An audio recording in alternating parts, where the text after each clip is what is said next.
Hi friends, आज के session में हम लोग बात करने वाले हैं इलेक्ट्रोस्टैटिक्स के ऊपर। इलेक्ट्रोस्टैटिक्स का मतलब क्या होता है? स्थिर वैद्युतिकी, जो ये 12th क्लास के चैप्टर 1 है। और ये जो है इस चैप्टर से आप लोग का 8 मार्क्स का ये सवाल इसमें से आप लोग का ये पूछा जाता है। तो आइए सबसे पहले हम लोग समझ लेते हैं कि स्थिर वैद्युतिकी क्या है, जिसको बोलते हैं इलेक्ट्रोस्टैटिक्स क्या है। देखिए, स्थिर वैद्युतिकी, इसका नाम में ही इसका काम छिपा हुआ है। ऐसे यदि देखा जाए कि स्थिर वैद्युतिकी, स्थिर का मतलब क्या होता है, इसको पहले समझिए। स्थिर का मतलब होता है स्थिर, ठीक है, यानी ये कांस्टेंट है, ठीक है, ये मोशन में नहीं है। और वैद्युतिकी का मतलब होता है आवेश। वैद्युतिकी का मतलब क्या होता है?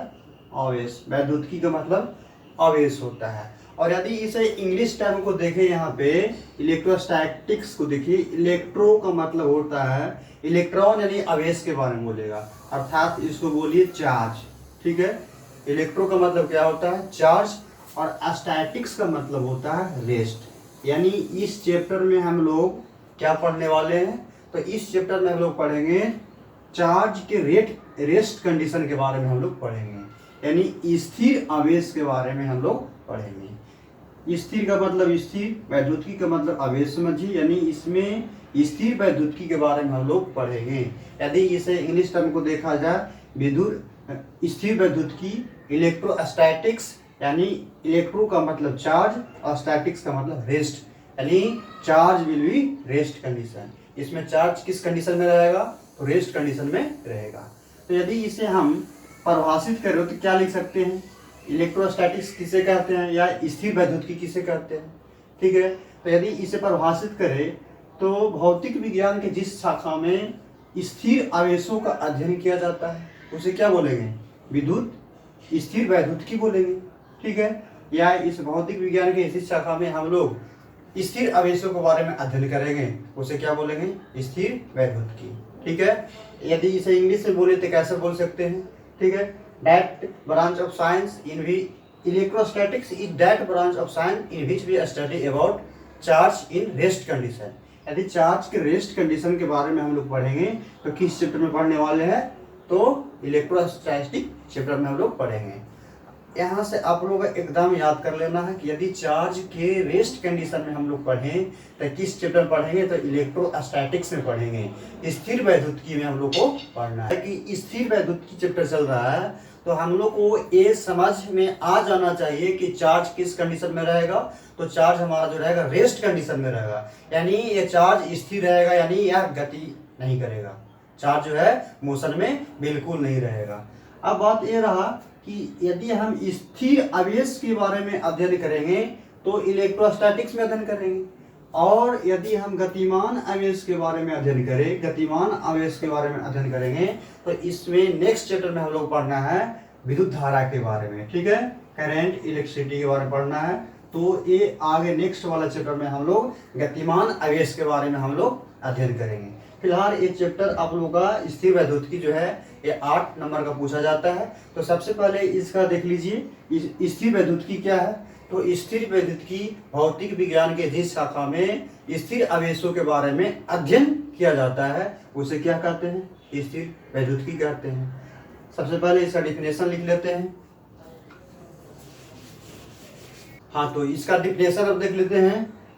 क्या परिभाषा में क्या लिख सकते हैं? भौतिक विज्ञान के जिस शाखा में स्थिर आवेशों का अध्ययन किया जाता है उसे क्या कहते हैं? स्थिर वैद्युतिकी कहते हैं या इलेक्ट्रोस्टैटिक्स कहते हैं। ये आपका डिफिनेशन रहा। अब देखिए, अब बात रहा कि इसमें स्थिर आवेश के बारे में अध्ययन किया जाएगा, तो आवेश है क्या भाई? आवेश की थोड़ा सा कहानी देख लेते हैं कि आवेश क्या होता है।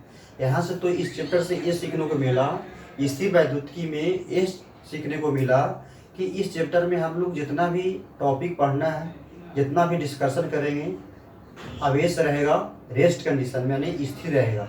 अब स्थिर जो आवेश है, तो आवेश क्या होता है उसके बारे में थोड़ा सा इसका कहानी देख लेते हैं, हिस्टोरी ऑफ चार्ज, ठीक है। आवेश का इतिहास देख लेते हैं थोड़ा सा। आवेश का इतिहास देखिए भाई, आवेश का इतिहास में क्या है? सबसे पहले जब साइंस का डेवलपमेंट नहीं हुआ था, ठीक है, आवेश नाम का शब्द ही नहीं आया था। आवेश नाम का शब्द का प्रयोग नहीं हुआ था, तो सबसे पहले क्या हुआ था, आवेश के बारे में सबसे पहले एक मैथमेटिशियन है, ठीक है, जिनका नाम आप लोग 10th क्लास में जानते होंगे, उनका नाम है थेल्स, ठीक है। थेल्स के बारे में आप लोग पढ़ चुके होंगे। तो सबसे पहले क्या, थेल्स जी ने, थेल्स, ठीक है, थेल्स 600 से अप्रोक्स 700 ईसा पूर्व में, 600 से 700 ईसा पूर्व में इन्होंने क्या बताए थे, थेल्स महोदय ने क्या बताए थे, एम्बर, एम्बर जानते हैं, देखिए एम्बर, देखिए एम्बर क्या होता है, जैसे बबूल का पेड़ रहता है उसको जो छील देते हैं, छीलने से ऊपर एक लेयर बनता है चमकीला टाइप के, ठीक है, जैसे मध टाइप का होता है, हनी जैसा दिखता है, उसी को बोलते हैं अंबर। तो थेल्स महोदय ने सबसे पहले क्या किए कि जो अंबर है इसके ऊपर जब कोई रेशम के कपड़ा, ठीक है, या बिल्ली की छाल से जब लगड़ते हैं, तो लगड़ने के बाद देखिए जब कोई पतला या हल्की वस्तु को आपस में ऐसे आपस में नजदीक में ले जाए, तो ले जाने के बाद वो क्या होता है, एक दूसरे को आकर्षित करने लगा, ठीक है।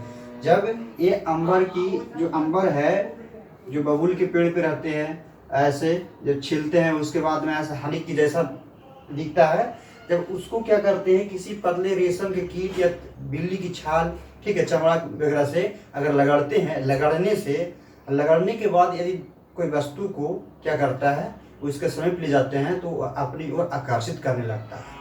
यानी यहाँ से ये देखिए कि जब कोई वस्तु में घर्षण होता है, ठीक है, रबिंग एक्शन होता है यानी फ्रिक्शन होता है, तो फ्रिक्शन के बाद उसमें क्या होता है, किसी वस्तु में आकर्षण करने का ये गुण उत्पन्न हो जाता है।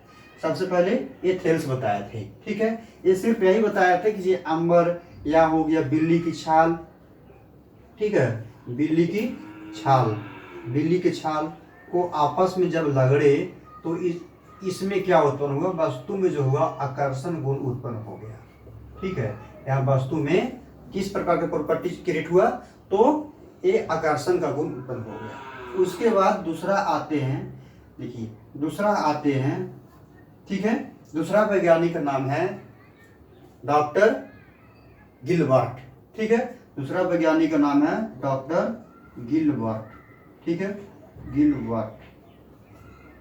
गिलबर्ट, ये आपका 1600 ईस्वी पूर्व का बात है। देखिए इनके बीच में बहुत ज्यादा गैप है। तो दूसरा थेल्स के बाद आते हैं गिलबर्ट। इन्होंने क्या करते हैं, इन्होंने भी सेम प्रक्रिया वही अपनाए। इन्होंने 1 2 3 वस्तु को आपस में घर्षण किए, तब देखिए कि ये आकर्षण गुण आता है। और इन्होंने रेशम जो है, रेशम और जो चमड़ा की खाल जो होता है, चमड़ा की खाल, ठीक है, और अनेक तरह की वस्तुओं को आपस में लगड़े, तो इसमें भी सेम प्रॉपर्टीज, ठीक है, इसमें भी सेम प्रॉपर्टीज उत्पन्न हुआ, आकर्षण का गुण दिखा। ये 2 3 इसमें अंबर, बिजली क्या बोलते हैं, बिल्ली की छाल और एक से अधिक वस्तु इसमें आपस में घर्षण किया, तो देखिए कुछ आकर्षण का गुण आया।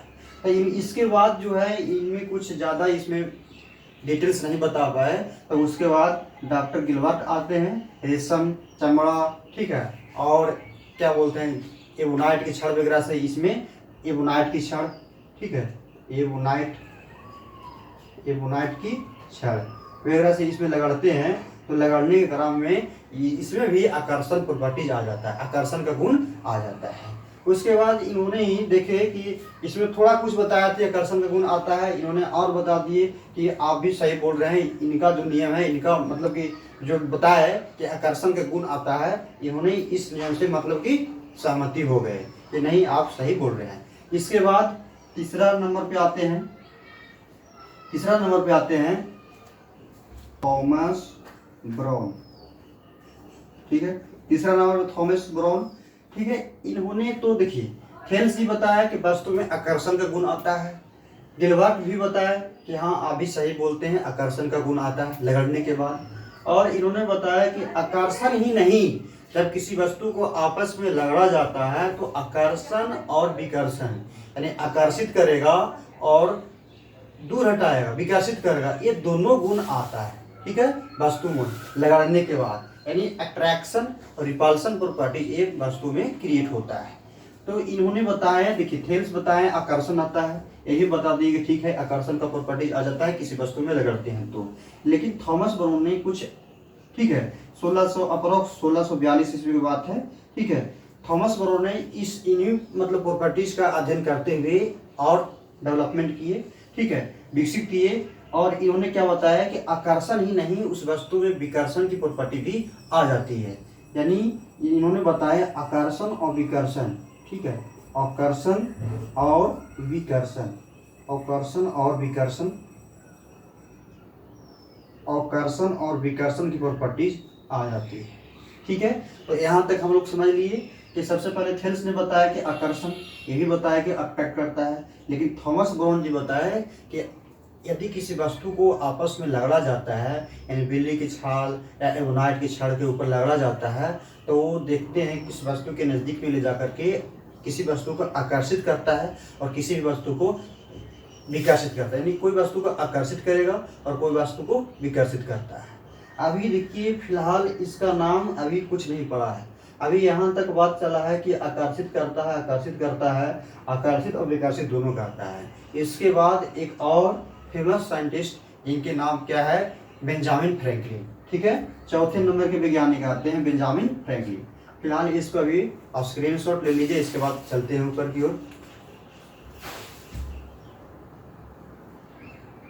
पहले कौन सा वैज्ञानिक आए थे, थेल्स, ठीक है, थेल्स आए, वो बता दिए कि इसमें जो है वस्तु में आकर्षण की प्रॉपर्टी आता है, कब, जब लगाते हैं तब, ठीक है। इसके बाद कौन आए भाई, इसके बाद गिलबर्ट आए, ठीक है, गिलबर्ट जी आए, ये भी बताए कि ठीक है भाई आपका कहना सही है, वस्तु में आकर्षण की प्रॉपर्टीज आ जाती है। फिर तीसरे नाम के वैज्ञानिक कौन आए भाई, थॉमस ब्राउन, ठीक है, थॉमस ब्राउन, यही बताए आकर्षण ही नहीं बल्कि आकर्षण के साथ साथ वस्तु में जो आकर्षण के साथ साथ ये विकर्षण की भी प्रॉपर्टीज उत्पन्न हो जाती है। ये तो पहले, दूसरे और तीसरे नाम के वैज्ञानिक आए, ठीक है। अब देखिए इसको साइंटिस्ट नहीं कर सकते हैं, ये मैथमेटिशियन है, ठीक है, थेल्स हैं, ठीक है, सबसे पहले यही बताए थे, ठीक है। अब देखिए चौथा पॉइंट, ठीक है, बेंजामिन फ्रैंकलिन, ठीक है, चौथा पॉइंट जो है बेंजामिन फ्रैंकलिन, ठीक है, बेंजामिन फ्रैंकलिन आए थे। अभी फिलहाल जो है अभी तक ये आवेश का नाम पता ही नहीं चला, अभी तक जो थे ये 600 से 700 ईसा पूर्व, यानी बहुत पहले, इसके बाद 1600, इसके बाद 1642 या 46 ऐसे ही हैं, यहाँ तक की बात है। अभी तक ये प्रॉपर्टीज आवेश के बारे में नामकरण नहीं हुआ। इसके बाद ये जो है फाइनली बेंजामिन फ्रैंकलिन ने, ठीक है, इन प्रॉपर्टीज के आधार पर देखिए जो है आकर्षण और विकर्षण के गुणों को देख करके इन्होंने ही इस प्रॉपर्टीज का नाम आवेश रखा था, ठीक है, क्या रखे थे, आवेश। और ये जो है आकर्षण और विकर्षण के कारण ये दोनों आवेश का नाम, दो प्रकार के आवेश का नाम दिए। पहला धनात्मक, ठीक है, धनात्मक आवेश, और दूसरा जो है ऋणात्मक आवेश का नामकरण किया, ठीक है। और याद रहे धनात्मक को एनोड बोलते हैं और ऋणात्मक को कैथोड बोलते हैं।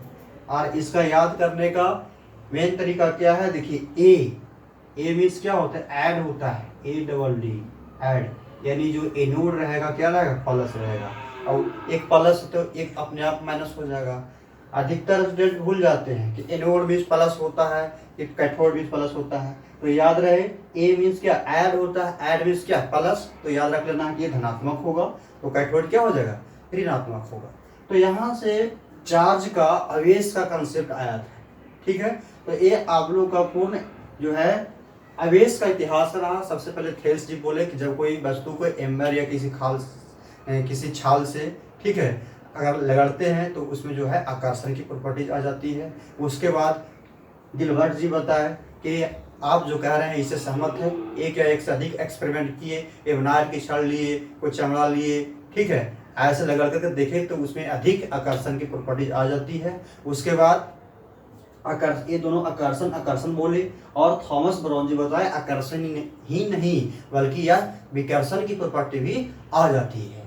इसके बाद फाइनली जो है बेंजामिन फ्रैंकलिन ने इस प्रॉपर्टीज को दे करके फाइनली जो है इस प्रॉपर्टीज को नाम आवेश रखा। और ये जो आवेश है दो प्रकार के होते हैं, एक धनात्मक होते हैं और एक ऋणात्मक होते हैं। धनात्मक को एनर्जी बोलते हैं और ऋणात्मक को कैथोड बोलते हैं। और इसका डिफिनेशन हम लोग देख लिए कि स्थिर वैद्युतिकी क्या है। तो भौतिक विज्ञान के जिस शाखा में स्थिर आवेशों के बारे में अध्ययन किया जाता है उसको क्या कहते हैं, स्थिर वैद्युतिकी कहते हैं। या electrostatics, electro means charge, statics means rest, यानी चार्ज के रेस्ट कंडीशन के बारे में हम फिजिक्स के जिस ब्रांच में स्टडी करते हैं उसे क्या कहते हैं, इलेक्ट्रोस्टैटिक्स। यहाँ तक अब हम लोग बात कर चुके हैं। अब देखते हैं कि चार्ज का थोड़ा सा कंसेप्ट देखते हैं। ठीक है, चार्ज को क्या किसी वस्तु को घर्षण द्वारा ही उत्पन्न किया जा सकता है या किसी अन्य मेथड से उत्पन्न कर सकते हैं। तो थोड़ा सा चार्ज का कंसेप्ट हम लोग देख लेंगे। ठीक है, हाँ तो यहाँ से हम लोग बात कर लेते हैं आवेश के बारे में। तो सबसे पहले जान लीजिए हम लोग कि जो आवेश है क्या। ठीक है, तो हम लोग अभी जो बात किए कि किसी वस्तु को आपस में घर्षण किए, लगड़े तो आकर्षण या विकर्षण करने का गुण आ गया, अट्रैक्शन, ठीक है, या रिपल्शन का गुण आ जाता है। तो हम लोग यहाँ से कह सकते हैं कि आवेश किसी वस्तु में उत्पन्न होने वाला वह गुण जिसके कारण उस बॉडी में आकर्षित या विकर्षित करने का गुण आ जाती है, उसे क्या कहते हैं, आवेश कहते हैं। आवेश किसी वस्तु में उत्पन्न होने वाला वह गुण जिसके कारण उस वस्तु में आकर्षित या विकर्षित करने का गुण आ जाती है, उसे क्या कहते हैं, आवेश कहते हैं। अच्छा, एक बात और याद रहे कि जो आवेश हम लोग पढ़ रहे हैं स्थिर वैद्युतिकी में, तो आवेश हमारा किस कंडीशन में रहेगा, रेस्ट कंडीशन में रहेगा। इससे तो सहमत है, आवेश जो हमारा रहेगा रेस्ट कंडीशन में रहेगा, आवेश जो हमारा रहेगा रेस्ट कंडीशन में। अब यदि रेस्ट कंडीशन में है तो हम लोग पढ़ते हैं स्थिर वैद्युतिकी। यही आप लोग को यदि दिया रहे आवेश जो है मोशन में रहे, यानी गतिमान आवेश के बारे में बोलेगा, तो यहाँ पे ये जो है विद्युतीय घटना को शो करता है। आप लोग 10th क्लास में पढ़ चुके हैं, आवेश जो होता है इलेक्ट्रॉन के प्रवाह को क्या कहते हैं, विद्युत धारा कहते हैं। जिस डायरेक्शन में धारा जाता है उस डायरेक्शन के विपरीत क्या, इलेक्ट्रॉन का प्रवाह होता है। तो इलेक्ट्रॉन के कारण ही जो धारा उत्पन्न होता है। तो ये जो है यदि चार्ज जो है मोशन में रहेगा तो ये विद्युतीय घटना को शो करेगा, और इसके साथ साथ ही यह चुंबकीय घटना भी शो करता है। ठीक है, तो यहाँ से ऐसा भी हम लोग लिख सकते हैं जो आवेश है किसी वस्तु में उत्पन्न होने वाला वह गुण जिसके कारण आवेश किसी वस्तु में उत्पन्न होने वाला ऐसा गुण जिसके कारण किसी वस्तु में आकर्षण या विकर्षण का गुण आ जाती है, आवेश कहलाती है। और साथ ही साथ आवेश के कारण विद्युतीय घटना और चुंबकीय घटना भी प्रदर्शित करती है या व्याख्या करती है। तो हम लोग लिख लेते हैं आवेश किसी वस्तु में उत्पन्न होने वाला ऐसा गुण जिसके कारण वह किसी वस्तु में आकर्षण या विकर्षण का गुण उत्पन्न करती है, यानी अट्रैक्शन और रिपल्शन का गुण उत्पन्न करती है। और साथ ही यह विद्युतीय और चुंबकीय घटना को दर्शाती है। और यहाँ पे लिख लीजिए आवेश जो है दो प्रकार का होता है। जो आवेश दो प्रकार के होते हैं। आवेश जो होते हैं दो प्रकार के होते हैं। और यहाँ पे पहला में लिख लीजिए धनात्मक आवेश, पहला में धनात्मक आवेश, और दूसरा हो गया ऋणात्मक आवेश।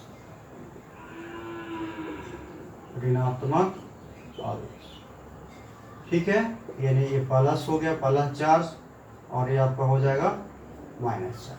तो यहाँ से आवेश देख लिए, आवेश क्या है, आवेश के प्रकार देख लिए। अब देख लेते हैं आवेश का थोड़ा सा, किसी वस्तु में आवेश हम कैसे उत्पन्न कर सकते हैं उसका कंसेप्ट देख लेते हैं। किसी भी वस्तु को, ठीक है, आवेशित करने का कहेगा।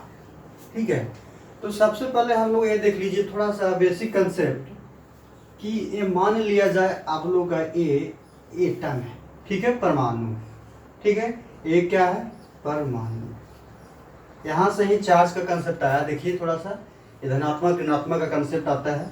ये मान लीजिए कि परमाणु है, तो परमाणु के केंद्र में क्या होता है, ये प्रोटॉन और न्यूट्रॉन होते हैं, और इसके बाहरी कक्षा में ऐसे जो है इलेक्ट्रॉन ऐसे चक्कर लगाते रहते हैं।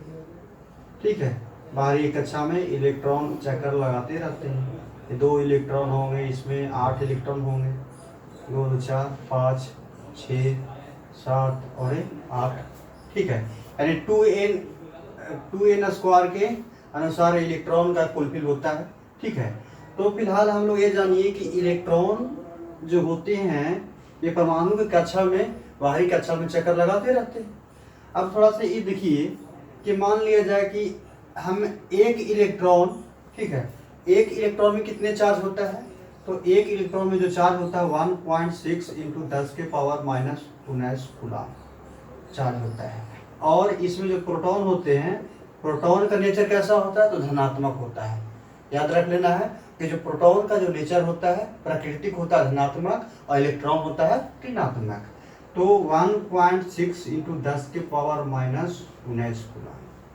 ठीक है, अब यदि ये कहे कि कोई एटम जो है जिसमें प्रोटॉन हो गया, इलेक्ट्रॉन हो गया, अब हम न्यूट्रॉन बोले तो न्यूट्रॉन पर कैसा चार्ज होता है, तो न्यूट्रॉन पर जो चार्ज होता है, न्यूट्रॉन पर चार्ज ये कोई चार्ज नहीं होता है, ये न्यूट्रल होते हैं।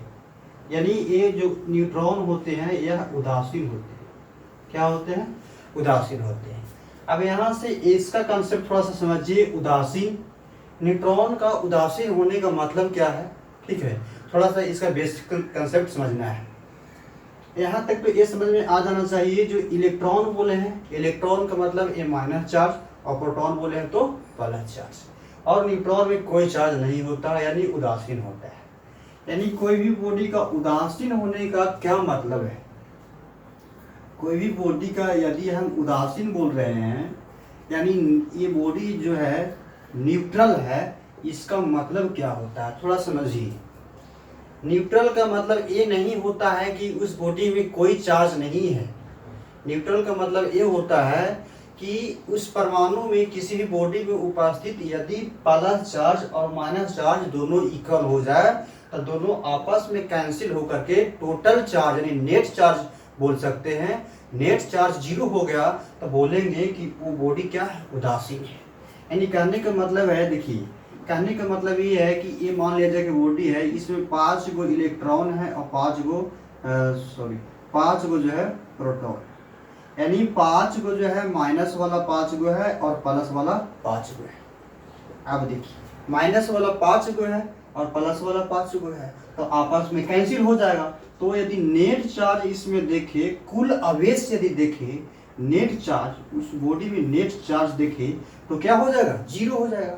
क्योंकि 5 गो इलेक्ट्रॉन, क्योंकि इसका कहने का ये मतलब है कि 5 गो इलेक्ट्रॉन ऐसे, ठीक है, 5 गो इलेक्ट्रॉन और 5 गो प्रोटॉन मिलकर के आपस में प्लस माइनस क्या हो जाएगा, कैंसिल हो जाएगा। तो टोटल जोड़ क्या हो जाएगा, 0, यानी इसमें कुल आवेशों की संख्या 0 हो जाएगी। तो इसीलिए हम ये बॉडी को क्या बोलते हैं, ये बॉडी क्या हो जाएगा, ये टोटल नेट चार्ज जो होता है 0, कुल आवेश यानी 0 हो गया। इसका मतलब ये हुआ कि न्यूट्रॉन की संख्या और प्रोटॉन की संख्या उस बॉडी में इक्वल है, या अर्थात टोटल चार्ज 0 हो जाएगा।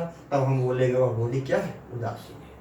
यानी कोई बॉडी का उदासीन कहने का मतलब ये है कि कुल चार्ज उस बॉडी में उपस्थित टोटल आवेश जो है 0 हो जाए, यानी शून्य हो जाए, तो बोलेंगे वो बॉडी क्या है, उदासीन है। चलिए, तो यहाँ से उदासीन का कंसेप्ट यह है कि इसमें जो है न्यूट्रॉन की संख्या प्रोटॉन की संख्या क्या होगा, इक्वल होगा। अब देखिए कहने का मतलब यह है, ये तो पहला। दूसरा थोड़ा एग्जाम्पल समझिए। दूसरा एग्जाम्पल यदि हम देखें कि मान लिया जाए कि इस बॉडी में 5 गो प्रोटॉन है और 4 गो क्या है, इलेक्ट्रॉन है। थोड़ा सा इसका बेसिक कंसेप्ट समझिए। इसका मतलब क्या है, इसका मतलब ये है किसका यहाँ अधिकता है, प्रोटॉन ज्यादा है कि इलेक्ट्रॉन ज्यादा है। तो ये समझिए कि 4 गो प्लस है और 4, देखिए 4 गो माइनस है और 4 गो प्लस है, तो 4 गो जो इलेक्ट्रॉन होगा और 4 गो प्रोटॉन होगा आपस में क्या हो जाएगा, कैंसिल, और बच जाएगा एगो प्रोटॉन, एक्स्ट्रा एगो प्रोटॉन। तो इस बॉडी में जो चार्ज होगा +1 होगा, 1 यानी चार्ज का मात्रा कूलाम होता है। तो इस बॉडी में चार्ज कितना हो गया, एगो एक्स्ट्रा है, तो इस बॉडी में एगो प्लस कूलाम, यानी इस बॉडी पे फिलहाल एक होगा कि 2 होगा, इससे अभी नहीं सोचिए, ये सोचिए कि 4 गो माइनस है और 4 गो एक में प्लस होगा, द कैंसिल, और एगो एक्स्ट्रा बच जाएगा, तो एक्स्ट्रा क्या बचेगा, तो P प्लस बच जाएगा, यह बॉडी क्या हो जाएगा, धनात्मक। ठीक है, अब किसी बॉडी का इसका मतलब क्या होता है, धनात्मक। धनात्मक कैसे हुआ समझिए, कोई बॉडी को धनात्मक होने का मतलब बता रहे थे कि कोई बॉडी का धनात्मक होने का मतलब क्या है, मतलब यह है कि उसमें जो है प्रोटॉन की संख्या अधिक है, यानी उसमें इलेक्ट्रॉन की डिफिशियंसी है, यानी इलेक्ट्रॉन की उसमें कमी है और प्रोटॉन की उसमें बढ़ोतरी हो रही है, इसका मतलब ये होता है। अब जैसे भी किसी भी बॉडी को ऋणात्मक होने का क्या मतलब है, तो मान लिया जाए कि ये आपका बॉडी है, इसमें जो है 3 गो इलेक्ट्रॉन है और 2 गो प्रोटॉन है, तो 2 गो प्लस माइनस कैंसिल हो जाएगा, तो बचेगा एगो चार्ज बचेगा, और यह एक इलेक्ट्रॉन, यानी एक इलेक्ट्रॉन क्या है, ज्यादा है। तो यह एक इलेक्ट्रॉन ज्यादा है, इलेक्ट्रॉन की नेचर कैसा होता है, माइनस होता है, तो इसीलिए यह बॉडी कैसा नेचर शो करेगा, तो यह जो बॉडी है ऋणात्मक नेचर शो करेगा। यहाँ तक हम लोग यह समझ चुके हैं कोई भी बॉडी का न्यूट्रल होने यानी उदासीन होने का क्या मतलब है। कोई भी बॉडी का उदासीन होने का मतलब यह है कि जितना इलेक्ट्रॉन होगा उस बॉडी में उतने ही प्रोटॉन होगा, तो नेट चार्ज जो होगा टोटल 0 हो जाएगा, तो इसीलिए उस बॉडी को क्या कहेंगे, उदासीन कहेंगे, न्यूट्रल कहेंगे।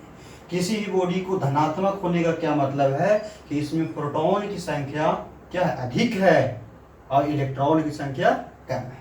तो यहाँ पे और ऋणात्मक का मतलब इसमें इलेक्ट्रॉन की संख्या ज्यादा है। तो यहाँ से यदि सवाल पूछे कि किसी भी बॉडी को उदासीन होने का मतलब क्या है, तो हम लोग बता सकते हैं कि किसी भी बॉडी में इलेक्ट्रॉन की संख्या और प्रोटॉन की संख्या यदि इक्वल हो जाए, अर्थात टोटल कुल आवेश की मात्रा यानी 0 हो जाए, तो हम बोलेंगे वह बॉडी उदासीन नेचर का शो करेगा।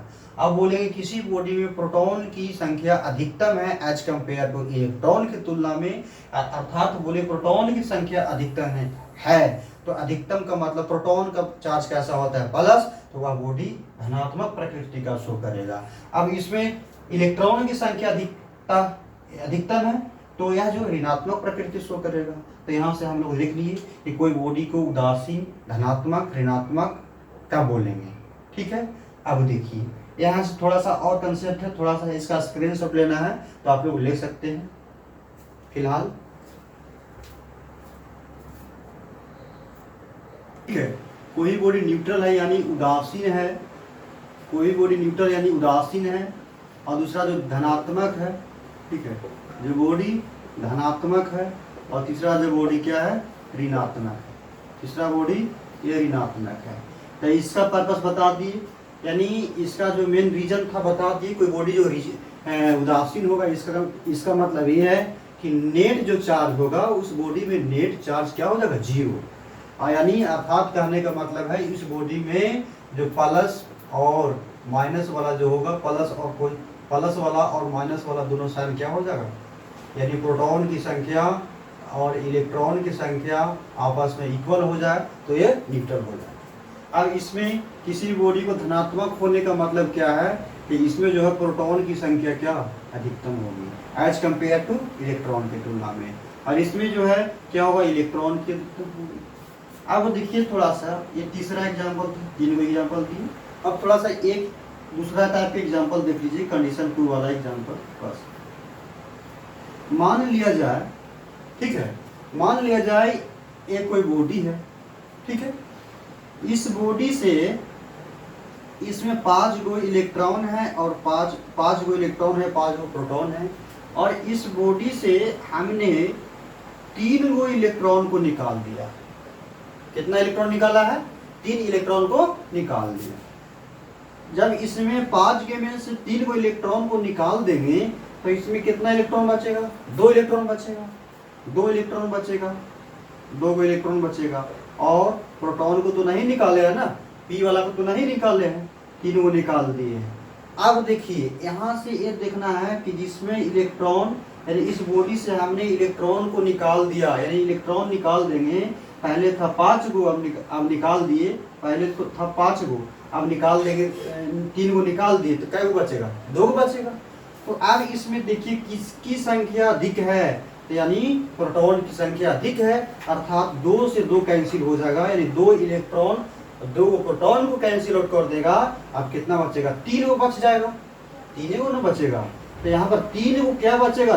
3 को पी की संख्या बचेगा। ध्यान रहे, इस बॉडी से 3 को इलेक्ट्रॉन निकाल दिए। पहले था 5 और 5 बॉडी न्यूट्रल था, ठीक है, बॉडी पहले न्यूट्रल था। अब न्यूट्रल से 3 को इलेक्ट्रॉन के हमने निकासित कर दिया, निकाल दिया। तो क्या होगा? 3 को इलेक्ट्रॉन को निकाल दिए तो अब बचेगा 2 को इलेक्ट्रॉन और 5 को प्रोटॉन रहेगा। अब 2 को इलेक्ट्रॉन और 2 को प्रोटॉन आपस में कैंसिल हो जाएगा, बचेगा 3 को प्रोटॉन। और प्रोटॉन पर कैसा चार्ज होता है? प्लस चार्ज होता है। तो ये जो बॉडी हो जाएगा +3 चार्ज। इस पे बॉडी पर कैसा चार्ज हो जाएगा? ये धनात्मक होगा, यानी यह बॉडी क्या हो जाएगा? धनात्मक, ठीक है। अर्थात हम यहाँ से क्या निष्कर्ष निकाल सकते हैं? यदि किसी बॉडी से याद रहे, यदि किसी बॉडी से इलेक्ट्रॉन को निकाल रहे हैं, डाल नहीं रहे हैं, निकाल रहे हैं, यानी यदि किसी बॉडी से इलेक्ट्रॉन को निकाला जाता है तो वह धनात्मक प्रकृति शो करता है, ठीक है। और यही इसका अपोजिट यदि देखें कि मान लिया जाए कि यहाँ पे 5 को प्रोटॉन है और 5 को न्यूट्रॉन है, इलेक्ट्रॉन है, तो इसमें यदि हम इस बॉडी में इसे निकाल दिए, इस बॉडी में यदि हम इसमें 3 को इलेक्ट्रॉन को ऐड कर रहे हैं, बाहर से इलेक्ट्रॉन को डाल रहे हैं, तो इसमें इलेक्ट्रॉन की संख्या जो है 8 हो जाएगी और प्रोटॉन की संख्या तो 5 को है ही है, ठीक है, 5 को है ही। तो 5 को प्रोटॉन और 5 को इलेक्ट्रॉन जो है आपस में कैंसिल हो जाएगा और इसमें किसकी संख्या बढ़ जाएगी? तो इसमें जो है कि 3 को जो इलेक्ट्रॉन की संख्या अधिक हो जाएगी, 3 को इलेक्ट्रॉन की संख्या अधिक हो जाएगी। और हम क्या जानते हैं इलेक्ट्रॉन का नेचर कैसा होता है? इलेक्ट्रॉन का नेचर होता है माइनस, तो इसमें 3 को इलेक्ट्रॉन ज़्यादा है तो यह बॉडी क्या हो जाएगा? ऋणात्मक। तब इसका निष्कर्ष निकाल लिए। इसका निष्कर्ष क्या निकलता है? यदि किसी बॉडी में इलेक्ट्रॉन आ रहा है, यानी यदि किसी बॉडी में इलेक्ट्रॉन आ रहा है, याद रहे, यदि किसी बॉडी में इलेक्ट्रॉन आ रहा है तो इलेक्ट्रॉन की संख्या बढ़ गया। पहले था 5 को, 3 को आया तो उस बॉडी में कितना इलेक्ट्रॉन हो जाएगा? 8 इलेक्ट्रॉन हो जाएगा। तो इलेक्ट्रॉन पर कैसा चार्ज? माइनस चार्ज, यानी माइनस चार्ज की संख्या बढ़ गया, यानी 3 को ऋणात्मक हो जाएगा। अर्थात यदि किसी बॉडी से इलेक्ट्रॉन निकलता है प्लस और आता है, उस बॉडी में आता है तो माइनस। इस कंसेप्ट को याद रख लीजिएगा, बहुत ही प्यारा कंसेप्ट है, ठीक है। यदि किसी बॉडी से इलेक्ट्रॉन जाता है, ठीक है, निकलता है तो धनात्मक, और उस बॉडी में इलेक्ट्रॉन आता है तो ऋणात्मक शो करता है। तो यहाँ तक आपका चार्ज का